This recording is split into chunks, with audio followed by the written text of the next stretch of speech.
Mm, Right, there we are. Hello, We're in. everyone.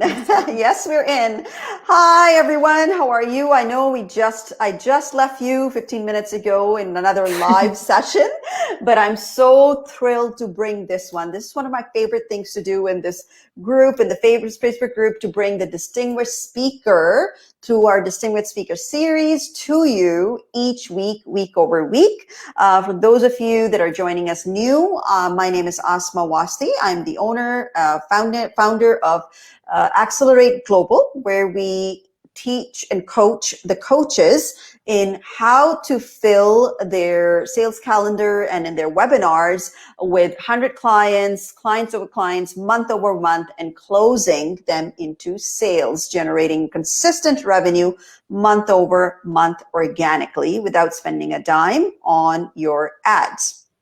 And that's all that I do.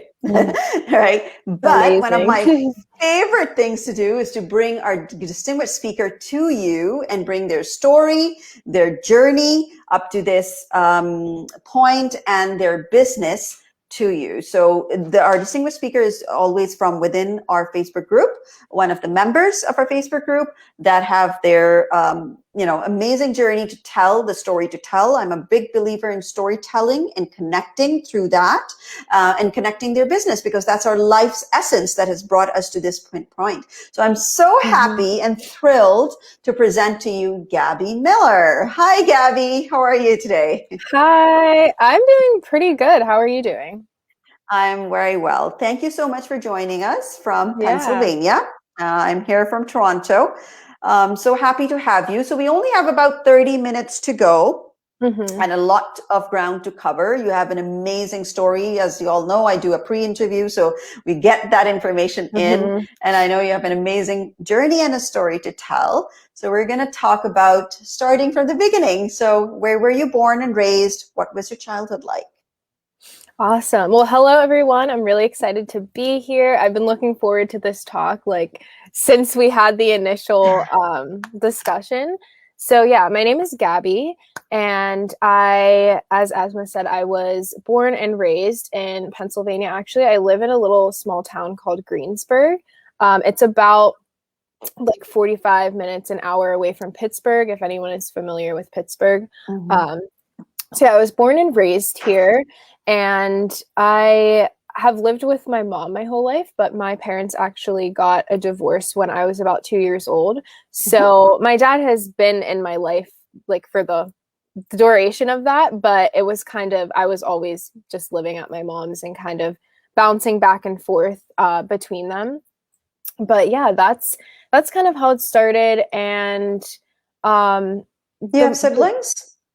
I actually have a half brother. So, Mm-hmm. I mean, I consider him just my full brother because we've lived together our whole life. But yeah, I have one half brother. Um, and I'm my dad's only child. So I was kind of like the baby Baby growing of up. the My mom house. babied me. Yeah. Yeah. Did you Um, go to school in the same area, same place? You went yeah. to, So that's funny you ask. So I actually, from kindergarten to seventh grade, I went to a private Christian school because I was born into a Christian family, like a Christian religion. And then from eighth grade to when I graduated high Mhm, school, I went to the public Greensburg Salem High School in my area. mhm. But yeah, that was quite a Change. transition. Yeah, quite the transition. So what did you find different? What was the change in the system? Did you start thinking differently? Was it because of the age factor as well? What was happening in your life at that time? So the main differences was definitely the class sizes and just the Mm, size of the school in general. That was something that I was really anxious about when I was mm, transitioning into the public school is mm, I was just so nervous to be in mm. front of all of those people because growing up I was fairly shy. Like I had my mom do everything for me, order for me when we went out to eat, Sheltered. yeah. Yes. And but she loved that. She loved being that person for me. So to her, Hmm. it really didn't matter. Hmm. But yeah, the class size and just the people in general was a big shift. And Hmm. I realized like the Mm-hmm. first year being in public school how little like I knew about what was going on like In in terms of the the world real and world. life, yes. Yeah. So I kind of had a rude awakening and I realized a lot of things. And I Mhm. would say, like, my first couple years in public school, I was really not sure like who I was specifically. So I was just kind of like trying so many different things and trying to fit in with so Mhm. many different people. Mhm. Um, but also during that time, I would say sixth grade is when I started to really become aware of the fact that I had anxiety and depression, and I believe that it has always been with me, but I really became aware of it about fifth, sixth grade. Mhm. And I would say like when I transitioned Oh, did we lose you, Gabby? There's a bit of a okay. mm, My oh, internet's good. yeah, Are we mine good? is fine too. Yeah, you're Okay, back. awesome. Awesome. Yeah. Um, but yeah, I would say when I transitioned into the public school is when the anxiety and depression like really started to kind of come online even Mhm. more. Mhm. And it was a lot to handle, definitely, Mhm. because, first of all, I'm having to go from a class size of like by Mhm. the time I left this private school, there was only 5 other students in my class Mhm. with me. That's how Wow. small the school Wow. was. And And then then I you had went into the ocean, yeah, literally. right. Yeah. It's like I was like a fish in this tiny pond and then someone like scooped me up and just dumped me in the ocean like you said. So it was Mhm. definitely a lot to handle and I think that's part of the reason I feel like the anxiety started to show itself more because I was just dealing with all these like abrupt huge changes. So yeah, that's kind of a little bit about the beginning and Now, you said your self-image changed at that time too, and because of that depression and anxiety you started to harm yourself around that mhm, time, wasn't it? yeah. You want to talk Yeah, about that? yeah, and that's what I was gonna move into because that's kind of like the next part of like my story. Mhm. But I ever since I can remember, I've always tried to be like the helper for people. Like I almost to the point like my astrology says if anyone watching like is into astrology at all, my astrology says that like I'm almost the martyr. Like I've been a martyr my whole life and it's something Mhm. that is just like naturally like I do. And another thing that I was really, really focused on during that time was like helping as many people as I could. And I Mhm. thought that I was able to do all the work for them. And I had Mhm. no idea that, you can lead a horse to water, but you can't make the horse drink the True. water. True. And That is that's so true in our business right. also, isn't it, Gabby? Right? Right. Yeah. That is so And true. that's one thing I stress like to my clients that I work with now. Like I can tell you everything, like literally show you everything, Mhm. like hold your hand the whole entire way. But if you're not willing to open that door yourself and walk through it, then, Implement it. Yeah. right, there's not going to be much changes. But so I was the fixer of everyone and I tried to be, and I thought that if I couldn't help someone, if I couldn't fix them, then I failed. And looking back now, I realized that the reason why I was actually trying to fix people so much is because I thought that once they were healed and they were fixed, that they would be able to help me heal and that they would Mhm. be able to You kind of, found your own healing through them or trying right. to find that. Yeah. Yes. And I thought like looking back, I thought it was a very like selfless thing to be helping people, but I see now that honestly, I was just pointing back to myself, like at the end of the day. And that whole experience, and also just dealing with like my parents' dynamic with having to like go back and forth, Mhm. I did start self-harming. So Mhm. I would say I was doing that for about 3 or 4 years. It's hard to say like exactly how Mhm. long. Um, but I started doing that and that was a very, very low point in my life. Like that period of time. I was just totally disassociated like from Mhm. my body and who I was. And it was a lot for my family to deal with as well. And it got to the point where like sometimes I wouldn't come out of my room like for Mhm. days, and like I couldn't get out of bed because it was just like I was dealing with so much like energy and emotions. And I'm also an empath and highly sensitive, and I didn't know that at the time. Mhm. So I'm trying to help all these people, help my friends who are going through their own like trauma and experiences, and I'm taking on their energy. I'm not doing Mhm. anything to clear my energy field Mhm. and support myself. So I took it out on myself, and I had no connection like to my body. And I think that's the biggest thing for Mhm. empaths to understand is connecting to the body is like one of your greatest tools. And Mhm. I was just so up here in the clouds. I had no sense of what ground being grounded meant.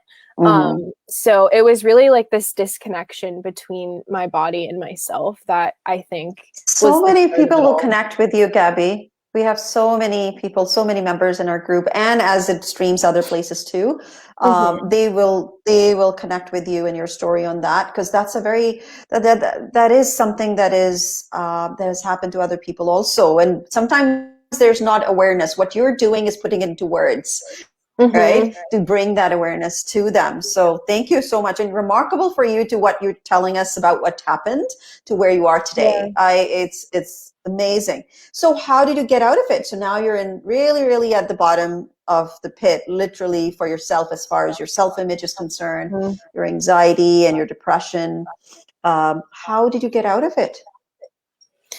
So it was kind of a long process. I went through Mhm. phases where I would like stop self-harming for like months, and then Mhm. I would kind of like relapse because Mhm. if anyone watching knows anyone who has struggled with self-harm or self-harmful like behaviors, or if you Mhm. have done it yourself, it's literally like a drug. Like you get addicted to that feeling and that release. Mhm. Um, so it almost is like you're relapsing, like when you kind of turn back to it. But I Mhm. would say, and I'll share this story really quickly just to kind of put it into perspective. But I remember this very vividly, and this was actually one of the last times that I self-harmed because of how like intense this experience was. But I remember like Mhm. sitting on my couch, and I had just like self-harmed, and I subconsciously knew like my mom was about to be home, and I knew she was about to walk through the door.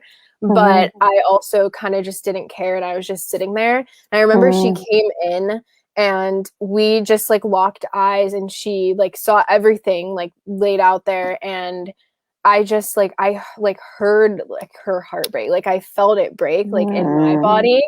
And I think that was like my cry for help, even though I would have said out loud that I don't want help, and I Mhm. like liked the feeling of it, as bad as that sounds. But I Mhm. think that was my soul like crying out for help, as To I said. help. Yeah. Yeah. Yeah. Yeah. So what was your next step forward from there? Did your mom help you out of this? Yeah, so my mom is amazing too. Like I can't even like begin to imagine like what like her point of view of all of this. Mhm. But so I tried a couple of therapists, and then I went to an inpatient like behavioral health center, Mhm. and nothing really like stuck with me. And nothing really like resonated with me, and they put me on like medication too for a few months, and like that didn't do anything to me at all. Like it just made me tired. I didn't really see any difference. But one day I just stumbled upon yoga and meditation. I stumbled upon yoga first, and this was so powerful for me because, as I said before, the big reason why I started self-harming and I was really struggling with like depression and everything is because I was so disconnected to my body and to just my physical vessel. So when I found yoga, it was How did you just like, find yoga? Was that in the, like, where the center that you went, or was it elsewhere? I actually learned yoga online through a woman named Adrienne. Her Oh, YouTube is wow. Yoga with Adrienne. She's pretty popular. I mean, Hmm. you may have heard of her, but I know like definitely Hmm. at least a couple people have heard of her in this group. For Um, sure. but yeah, I just went on YouTube and I was like, I knew in my soul that there was another way for me to heal. Yes. And I thought, if none of these things are working, then there must be a way that I can help myself.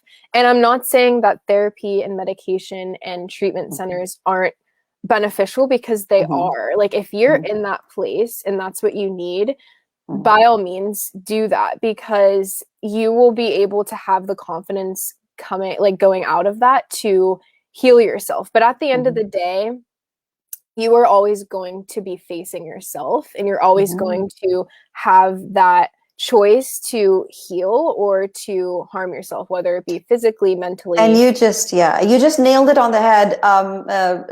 Hit the nail on his head, because it's about self-awareness. Unless you have that awareness, you are not going to take that action. Mm. Whether that action is going to a center, taking help from somewhere else, going on, the online like you did. It Yeah. was because you were seeking help, because you were aware that you need to get out of that and change it. Hmm. Oh, that's amazing. And you're self-taught that way in that process. So you found Yeah. yoga that helped you Hmm. through and get out of this. And meditation, I think you were talking about meditation too. Yeah, and before I like go into meditation a little bit, I really like what you said about like the self-awareness, because Yes. that's a huge, that kind of ties into like having the connection to the body, because that's what yoga is all about, is Mm-hmm. like fusing awareness with movement.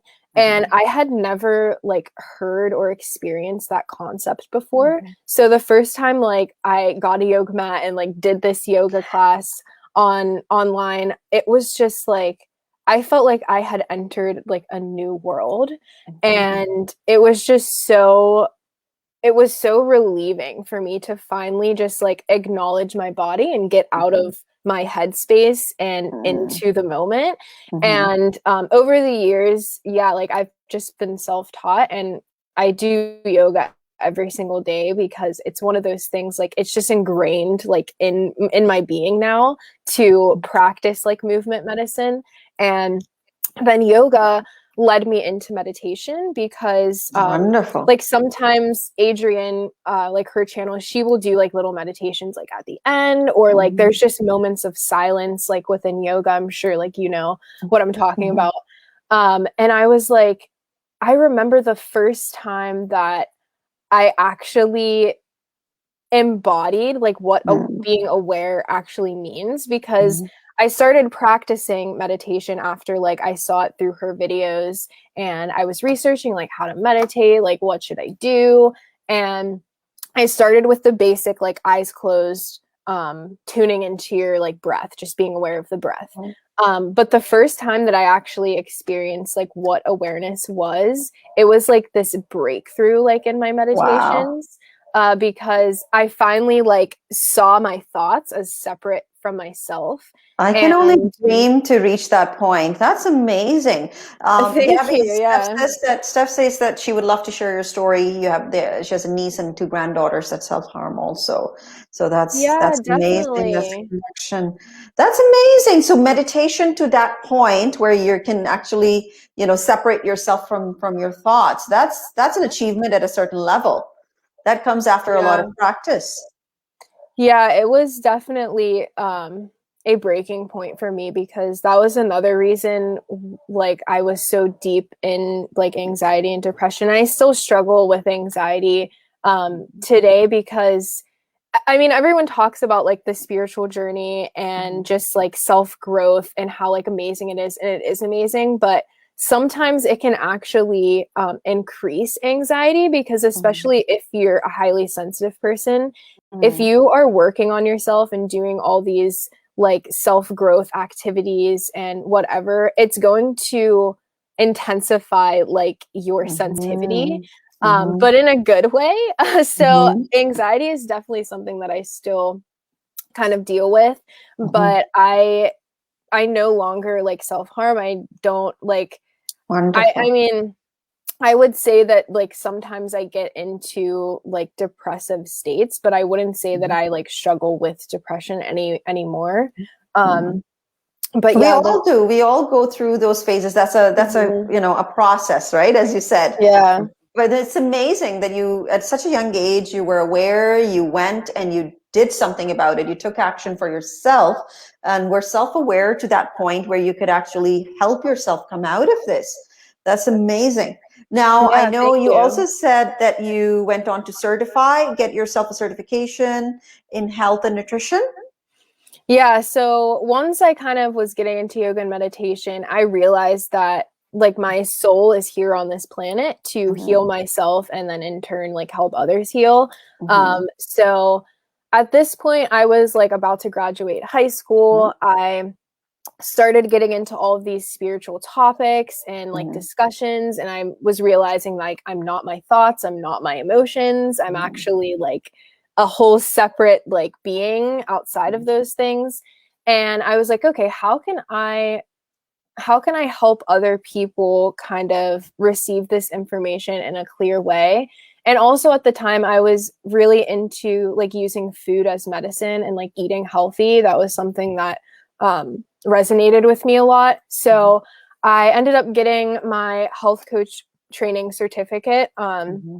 through a school called IIN, the Institute for Integrative Nutrition. Mm-hmm. And after that, I was solely focused on helping people with their food and exercise. That was like my main focus. Mm-hmm. But as I started like talking to people and working with people, I realized that that's not actually what they were coming to me for and what I was helping them with. I was Yeah. helping them with their emotions and their Mm-hmm. mindset and kind of like mastering their energy and stepping back into their power.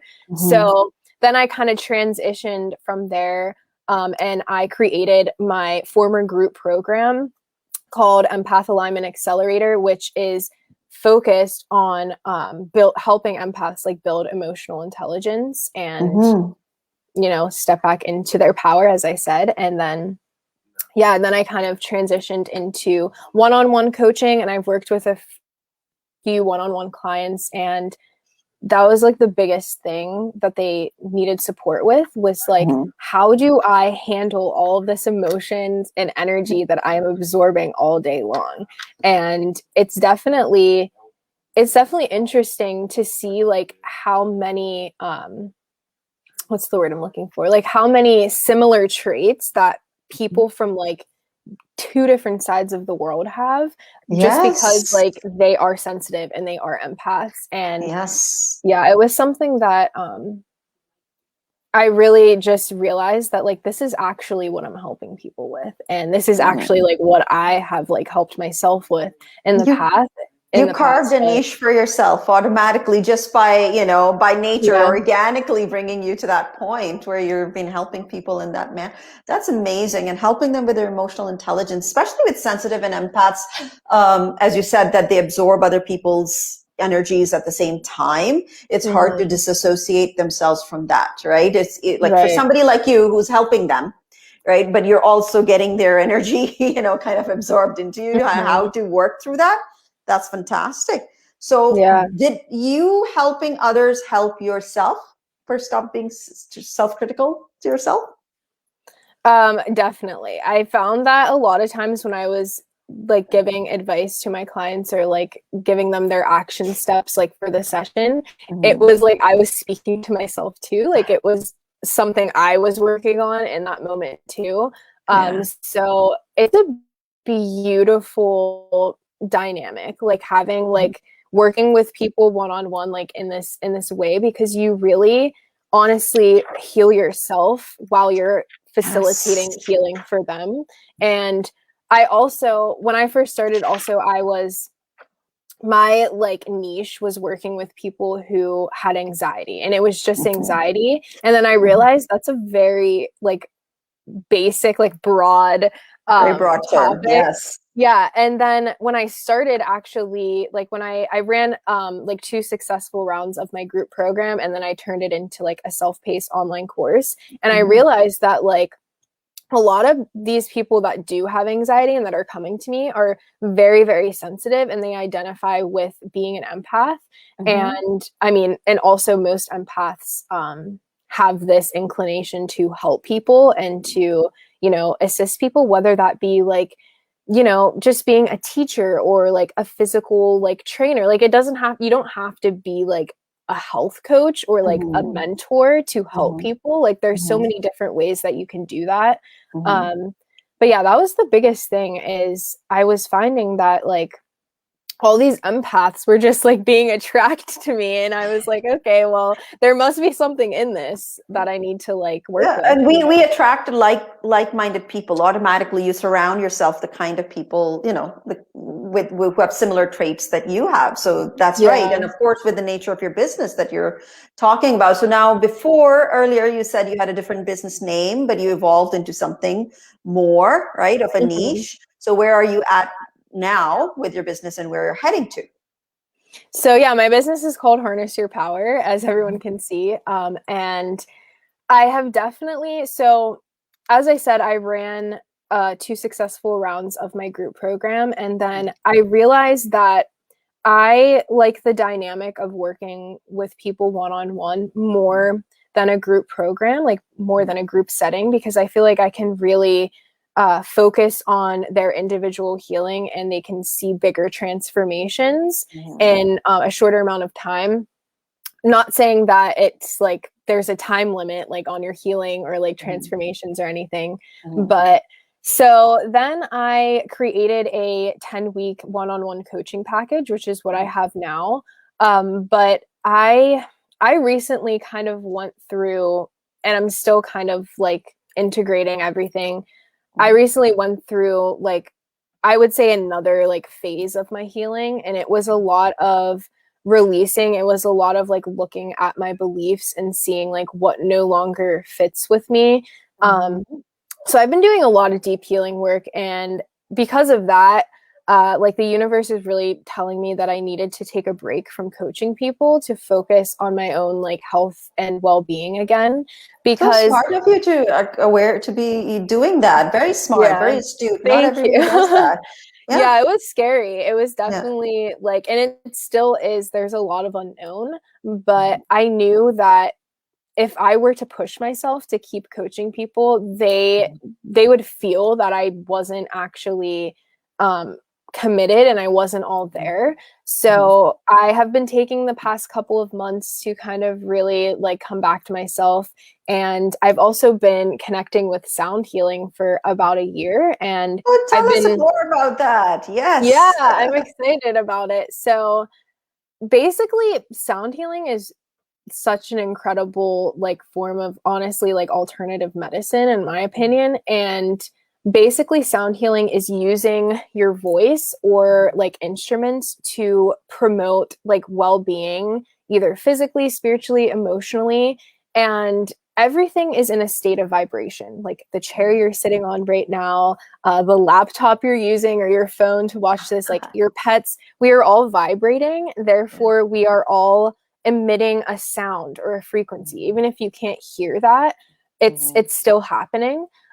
And you know, a lot of like early like psychologists and these like scholars say that the universe is sound, like that is the essence of the universe. So Mhm. when we're using sound healing to and we're working with our body with sound, we are directly balancing and harmonizing like our cells, our DNA, your brain waves. Mhm. And it's almost like you're getting back to the root of like who you are. Mhm.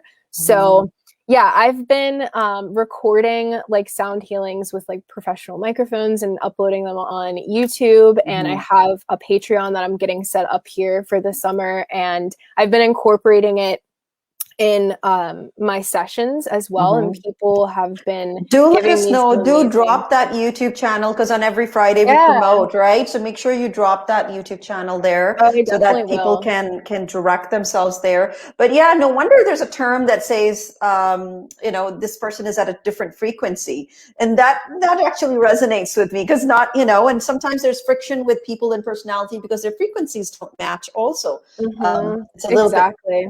right. So that's what you're talking about in terms of, and same goes for healing. I agree. So we would love to hear that from you in our Facebook group Yeah. further, because our time is up. It's 30 minutes I already. know, it flew How by. fast it goes. But I I loved know. your story, and thank you so much for sharing Thank so much of you. personal information also. But it's amazing and how people connect. You can see that Mhm. from the comments, and a lot of people view it after the fact also. So Yeah. they will, and thank you so much for being a part of our group and Yeah, be thank you. bringing your energy and this value to it. Really appreciate that, Gabby. Thank you Yeah, so much thank for you. It being was a here. pleasure, and, like, any way that I can help and inspire people, like, I am all for it. So, thank you for everyone who watched, and For yeah, sure. I'm looking forward to connecting more. Absolutely. And I think, Gabby, you also offered so kindly, I think, consultation, right? You put it into our pool. I'm just opening up here. What did you offered the last time we had our conversation? Just so that I can let everybody know. And I'm sure we'll be offering it to somebody to connect with Mhm. you for that. Yeah. At any given time in the future. I believe you did. You want to tell what was that your offer was? Yeah, I believe it was a free like coaching call with sound healing mixed together. So it's like Yes, half like breakthrough coaching call, half sound healing.